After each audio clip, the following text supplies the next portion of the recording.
राजस्थान की 4 हॉट सीटों का गणित हुआ जारी। फलोदी सट्टे बाजार ने सटोरियों ने किया सट्टा बाजार जारी, जिसमें बीकानेर श्रीगंगानगर में भाजपा मजबूत तो सीकर में कांग्रेस और सीपीएम भाजपा के क्या है हाल।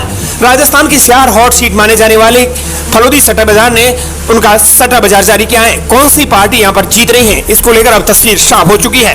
नजर डालेंगे रिपोर्ट पर, लेकिन उससे पहले आपको बताना चाहेंगे कि अगर आप दर्शकों पर पहली बार विजिट कर रहे हैं तो जरूर से चैनल को आप सब्सक्राइब कर दीजिए।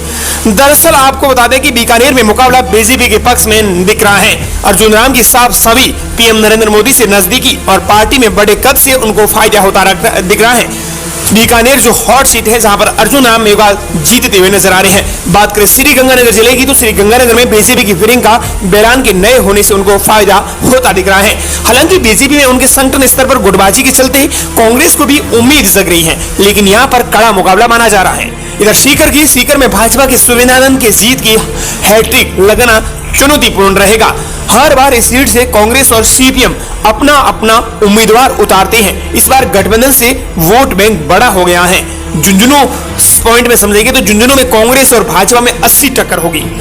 भाजपा ने मौजूदा सांसद नरेंद्र कुमार की टिकट काटकर शुभकरण चौधरी जो कि 63 वर्ष के हैं, उन्हें कांग्रेस ने विधायक ब्रजेंद्र ओलाओ को चुनावी मैदान में उतारा है। यहाँ जाति से सीधा जीत का रास्ता साफ हो जाएगा।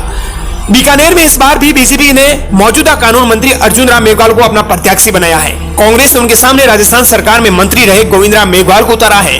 गोविंद राम मेघवाल भी हाल ही में खाजूवाला सीट से विधानसभा चुनाव हार गए थे, तो वहीं अर्जुन राम मेघवाल लगातार 3 बार से सांसद बन रहे हैं। वर्तमान में यहाँ बीजेपी मजबूत दिख रही है। हाल ही में हुए विधानसभा चुनावों में यहाँ बीजेपी को लोकसभा क्षेत्र की 8 विधानसभा सीटों में 6 सीटों पर जीत मिली थी। वहीं विधानसभा चुनावों से सबक लेते हुए कांग्रेस ने यहाँ अपने बागी जाट नेताओं को दोबारा से अपने साथ कर लिया है।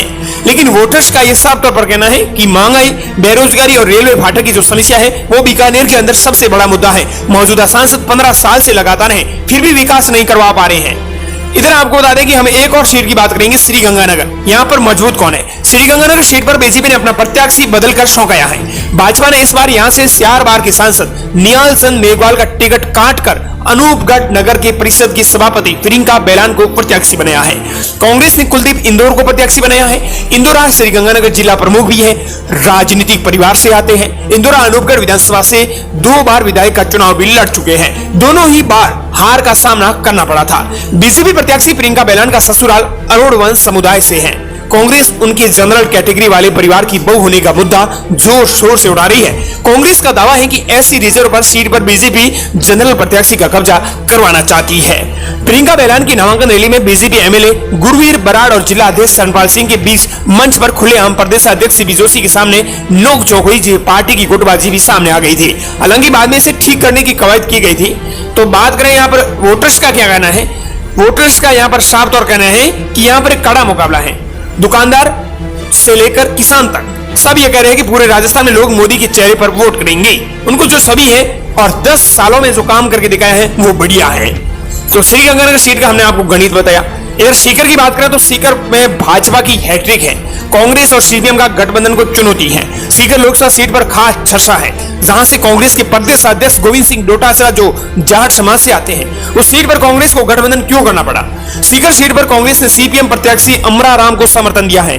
वहीं भाजपा ने 2 बार से इस सीट पर जीत रहे सुमिनानंद सरस्वती को ही तीसरी बार मौका दिया है। दोनों प्रत्याशियों को देखें तो साफ है कि भाजपा और कांग्रेस गठबंधन ने सामाजिक समीकरणों को भी साधने का प्रयास किया है। सुमिनानंद की बात करें तो जातीय समीकरण के साथ अल्पसंख्यक वर्ग से भी एक बड़ा धड़ा उनके पक्ष में खड़ा दिखाई दे रहा है। सीपीएम के अमरा राम 7वीं बार मैदान में है। पिछले 6 लोकसभा चुनाव में उन्हें हार का सामना करना पड़ा था।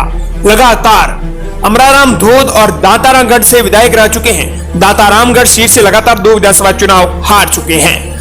वोटर्स का साफ तौर पर कहना है कि गठबंधन से सीकर सीट पर फायदा नहीं मिलेगा। यहां कांग्रेस से कोई टिकट लेने के लिए तैयार नहीं था, इसलिए गठबंधन करना पड़ा। इधर झुंझुनू में कांटे की टक्कर बताई जा रही है। झुंझुनू एक हॉट सीट है जहां पर कांटे की टक्कर इसलिए बताई जा रही है। झुंझुनू लोकसभा की उन सीटों में शामिल है जहां कांग्रेस और भाजपा में 80 टक्कर होगी। भाजपा से शुभकरण चौधरी और कांग्रेस से विधायक ब्रजेंद्र ओला मैदान में हैं। हालांकि ब्रजेंद्र ओला और बुजुर्ग हैं तो शुभकरण चौधरी काफी छोटे हैं। सिकावटी में ओला परिवार की राजनीतिक विरासत का एक प्रभाव है। ब्रजेंद्र के पिता शीशराम ओला इस सीट से 1996 से लेकर 2009 तक लगातार सांसद रहे थे।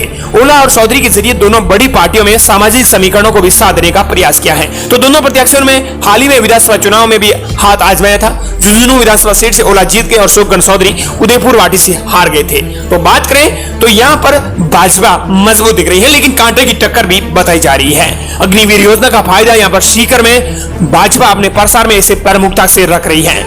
दावा कर रहे हैं कि कोई नेता घर घर जाकर अग्निवीर योजना का जिक्र करे और वोट लेकर दिखा दे, यानी अग्निवीर योजना का यहाँ पर विरोध देखने को मिल रहा है, क्योंकि यहाँ पर काफी आर्मी ट्रेनिंग खोले हुए हैं और यहाँ पर झुंझुनू में अग्निवीर को लेकर विरोध दिख रहा है। ऐसे में भाजपा को एक चुनौती भी बनी हुई है। आप इसे किस नजरिए से देखते हैं कि झुंझुनू, श्रीगंगानगर और बीकानेर साथ ही सीकर में कौन मौजूद है? कमेंट सेक्शन में जरूर बताएं कौन सी पार्टी यहाँ पर जीतती हुई नजर आ रही है।